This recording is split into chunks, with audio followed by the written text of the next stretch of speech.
ভাই এটা কি বানাইতেছেন ভাই? এটা একটা এমপ্লিফায়ার বানাইতেছি ভাই। এমপ্লিফায়ার? হ্যাঁ। এটা আজব কাহিনী ভাই, এটাতে বক্সের ভিতরে কিভাবে বানালেন এটা? এটা কখনো দেখি নাই এইভাবে সিস্টেমটা। দেখেন নাই, নতুন তৈরি হইতেছে, দেখেন।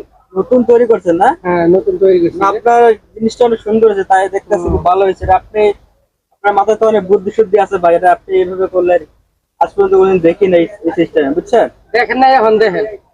তাই না? ডিজিটাল টেস্ট না এটা? ডিজিটাল না, সবকিছু ডিজিটাল করতেছেন না? হ্যাঁ। যাক ভালো। আপনি বক্স এভাবে তৈরি করেন নাকি, আর এটা নতুন বানালেন নাকি? হ্যাঁ, নতুন বানাইলাম। নতুন ডিজাইনের না? কাস্টমারের জন্য সব এমনি বানাই দিই। তাই নাকি? হ্যাঁ, কাস্টমারের জন্য সব এমনি। আচ্ছা আচ্ছা আচ্ছা, খুব ভালো হয়েছে আপনার কাজটা। তো অবশ্যই আর কিছু এটার মধ্যে ঢাকনা কিছু আছে? ঢাকনা কি system? এই যে ঢাকনা, এই যে ঢাকনা। হ্যাঁ, এটা ঢাকনা, আর এটা ঢাকনা, আর এই যে। এটা কোনো সমস্যা হবে না না? না, কোনো সমস্যা নাই। এই যে এই ঢাকনা।